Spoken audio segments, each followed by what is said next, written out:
দুদু মিয়া, colonel Abdul বাতেনের কথায় কি রাগ করলা? বাংলার বাঘ এই বাংলাদেশে বসে ভারতের কোনো দালালি চলবে না। পরবর্তীতে যদি কোনো এই ভারতের দালালি করা হয় তাহলে বাংলার জমিনে জায়গা হবে না।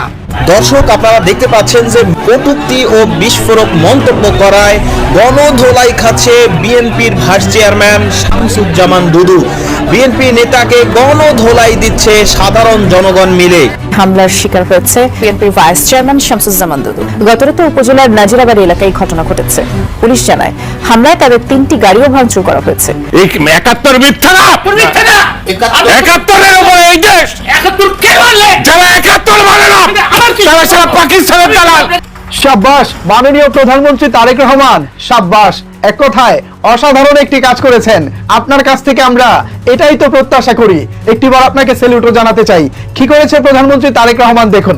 একটা ভিডিও দেখাই, তারপরে একটা দারুণ খবর আছে, যে খবর আপনারা আগে কখনো শোনেন, বিশ্বাস রাখেন। একটা দুর্দান্ত কাজ করেছে। ব্যঙ্গ করে কটূক্তি করে জনগণের হাতে গণধোলাই খেয়েছে বিএনপি নেতা শামসুজ্জামান দুদু। এই যে আমাদের দুদু ভাইয়ের কিন্তু এখন কোনো পোস্ট নাই। উনি বিএনপির একজন কর্মী, ওনার কোনো পোস্ট নাই। তারেক রহমান এমন ভাবে কিক দিছে যে উনি কোনো জায়গায় জায়গা পায় নাই। বিএনপি নেতা দুদু, যাকে নিয়ে অনেক সমালোচনা চলছে ইতিমধ্যে, সেই দুদুকে নিয়ে এবার কঠিন মন্তব্য করলেন, যার দলের ভিতরে নাই কোনো পদ পদবি, কিন্তু তারপরেও যেই ভাবখানা দেখাচ্ছেন মনে হচ্ছে দলের কোনো প্রেসিডিয়াম সদস্য। দর্শক, বিএনপি নেতা দুদুকে নিয়ে হঠাৎ এত আলোচনা কিংবা সমালোচনা কেন, সেটি ইতিমধ্যে সকলের মনে নজর কেড়েছে।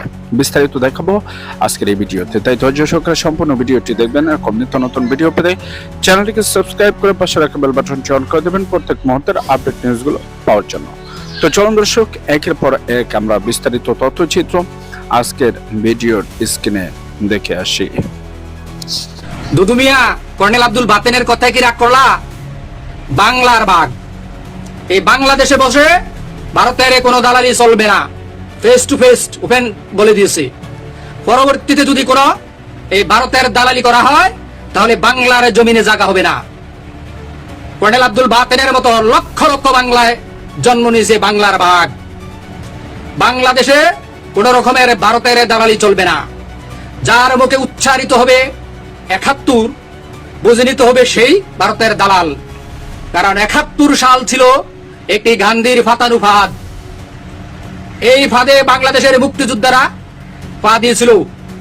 আজ আমরা নতুন প্রজন্ম বুঝে গেছি 71টা কি। 71-এর চেতনা ব্যবসা আর বাংলাদেশে চলবে না। বাংলাদেশে থাকতে হলে 24-এর চেতনাকে ধারণ করেই থাকতে হবে।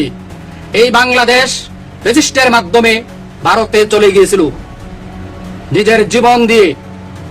বাংলার হাসনাত আব্দুল্লাহর মতো এরকম অসংখ্য বীর, হাদির মতো অসংখ্য বীর, আবু সাহেদের মতো অসংখ্য বীর, তারা বুলেটের সামনে বুক পেতে দিয়ে এই বাংলাদেশকে বাঘের মুখ থেকে খাবার কেড়ে আনার মতো এনেছি।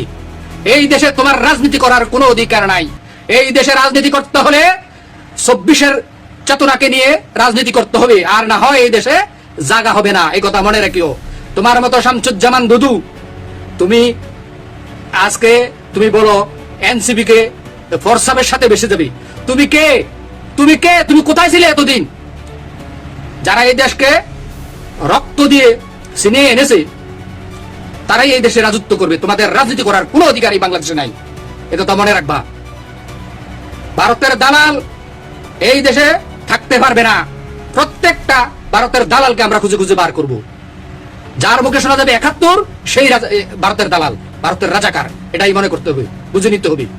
একমাত্র ভারতের দালাল চিনার উপায় হচ্ছে 71-এর চেতনা ব্যবসা এই বাংলার জমিনে আর হবে না। জনাব তারেক রহমান সাহেব, আমি মনে করি আপনি সঠিক পথে আছেন। আপনি যখন পাকিস্তানের সাথে সুসম্পর্ক গড়ে অস্ত্র কেনা বেচায় দেশকে এগিয়ে নিয়ে যাচ্ছেন এবং চায়নার সাথে তিস্তা ব্যারেজের কার্যক্রম শুরু করেছেন, তখন আপনার দলের একটা অংশ, একেবারে সীমিত এই অংশটা, তারা ভারতের দালালি করছে। তারা আপনাকে ভারত থেকে ফুস করা হচ্ছে যে ভারতের সহযোগিতা ছাড়া আমরা ক্ষমতায় থাকতে পারবো না, তাই ভারতের সাথে সুসম্পর্ক রাখতে হবে। এরকম ফুস কিন্তু ওই দালালদেরকে ভারত ফুস করছে, আর এই ফুস জনাব তারেক রহমানের কানে পৌঁছাচ্ছে। কিন্তু এই ফুস যদি জনাব তারেক রহমান সাহেব আপনি শুনুন, তাহলে মনে রাখবেন আপনার জন্য বিপদ হয়ে দাঁড়াবে। জনাব তারেক রহমান সাহেব, আপনি যেভাবে এগিয়ে যাচ্ছেন চায়না এবং পাকিস্তানের সহযোগিতায়, এভাবে এগিয়ে যান। জনাব তারেক রহমান সাহেব, মনে রাখবেন যেই দিন পাকিস্তানের সাথে বাংলাদেশের বৈরী সম্পর্ক সৃষ্টি হবে, সেই দিন বাংলাদেশের সার্বভৌমত্ব হুমকির মুখে। যেই দিন পাকিস্তান বাংলাদেশের পাশে থাকবে না, সেই দিন ওই আগ্রাসী শক্তি দাদা বাবুরা আমাদেরকে গিলি খেতে আসবে। বাংলাদেশের সার্বভৌমত্ব বিলুপ্ত হবে যদি পাকিস্তান আমাদের পাশ থেকে চলে যায়, চায়না আমাদের পাশ থেকে চলে যায়। তাই আমি বলবো, চায়না এবং পাকিস্তানের সহযোগিতায় আপনি দেশকে এগিয়ে নিয়ে যান, আমরা আপনার পাশে থাকবো ইনশাআল্লাহ। আইসে আমার 71 মারানির ফুতায়, আবার ফুরান আসে ব্যবসা নিয়ে আইছে, ফুরান আসে জফনা নিয়ে আইছে। আরে 71 মারানির ফুতায় 71 জফনা জফস, আর একজন আঙ্গুর ফুলে কলা গাছ হস। 71 কি ব্যবসা করার জিনিস? 71 কি জফনা জফার জিনিস? 54 বছর ধরে 71 নামে ব্যবসা কইরা কইরা জনগণের কি লুম্বাড়া ফেলাইতে পারছস? দেশের কি লুম্বাড়া ফেলাইতে পারছস? দেশ স্বাধীন হয়েছে 54 বছর, দেশের কোনো কল্যাণ আসে নাই, জনগণের কোনো কল্যাণ আসে নাই, শুধু 71 এই 71 দিয়া ব্যবসা কইরা কইরা আজকে বিএনপির মধ্যে তোরা যারা রাজনীতি করছস, এক একটা আঙ্গুল ফুলে কলা গাছ হয়েছে বাইঞ্চুদের বাচ্চারা। যারা আওয়ামী লীগ ছিল তারাও শুধু 71 ব্যবসার নামে ব্যবহার করছে, ব্যবসার একটা দোকান খুলছে। এই সমস্ত দোকানের ক্যাম্বাসারি জনগণ আর বিশ্বাস করে না, জনগণ খায় না। আর 71 চেতনা, 71 ভালোবাসা, 71 প্রতি আবেগ, এগুলা হৃদয়ে থাকতে হইব। তোদের হৃদয়ে দেশপ্রেম নাই।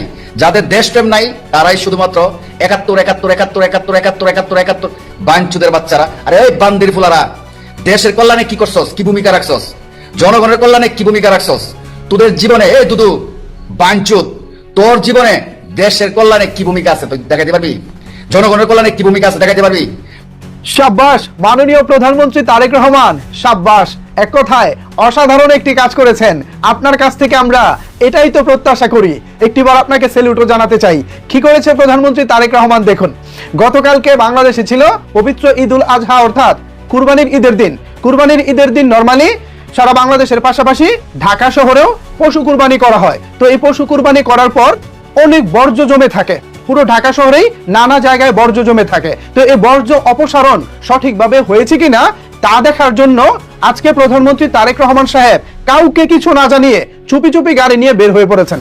এরপর পুরো ঢাকা শহর টানা 4 ঘন্টা ঘুরে ঘুরে দেখেছেন। এরপর তিনি যেটা দেখলেন সেটা হলো বিভিন্ন জায়গায় দেখতে পেয়েছেন অবহেলা। আর এই বর্জ্য অপসারণের অবহেলার কারণে ঢাকার 2 আঞ্চলিক কর্মকর্তাকে বরখাস্তের নির্দেশ দিলেন প্রধানমন্ত্রী তারেক রহমান। ওয়াও না ব্যাপারটা, পুরাই জোস। এর আগে আপনারা এমন কোন প্রধানমন্ত্রী বাংলাদেশে দেখেছেন যিনি নিজে বর্জ্য ব্যবস্থাপনা দেখার জন্য নিজের গাড়ি করে বের হয়ে গেছেন কাউকে কিছু না জানিয়ে? কাউকে যদি জানাতো, তারা যারা কর্মকর্তা আছে তারা সতর্ক হয়ে যেত, সতর্ক হয়ে প্রধানমন্ত্রী আসার আগে হয়তো বা সবকিছু পরিষ্কার করে ফেলতো। কিন্তু আসলেই সত্যি সত্যি বর্জ্যগুলো সরানো হয়েছে কিনা, বর্জ্যগুলো ভালোভাবে অপসারণ করা হয়েছে কিনা, এটা প্রধানমন্ত্রী তারেক রহমান নিজের চোখে দেখতে চাইছেন এবং তিনি সেটাই করলেন। নিজের গাড়ি নিয়ে বের হয়ে পড়লেন এবং বের হয়ে যেটা দেখলেন, আসলে তিনি হতাশ হয়ে পড়েছেন। এই বর্জ্য অপসারণের দায়িত্বে যারা আছেন তাদের অবহেলায় প্রধানমন্ত্রী তারেক রহমান রাগান্বিত এবং ক্ষিপ্ত হয়েছেন। ফলাফল, ঢাকার আঞ্চলিক 2 শীর্ষ কর্মকর্তাকে বরখাস্তের নির্দেশ দেওয়া হয়েছে। চমৎকার ব্যাপারটা। আমরা অতীতে কি দেখতাম বা অতীত হলে কি হতো?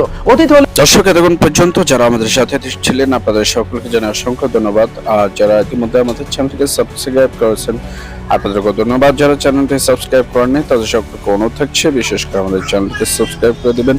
ভিডিওটি কেমন লেগেছে অবশ্যই জানাবেন কমেন্টস বক্সে। এরকম নিত্য নতুন আপডেট নিউজগুলো পাওয়ার জন্য অবশ্যই চ্যানেলটিকে সাবস্ক্রাইব করে পাশে রাখা বেল বাটনটি অন করে দেবেন। ধন্যবাদ সকলকে।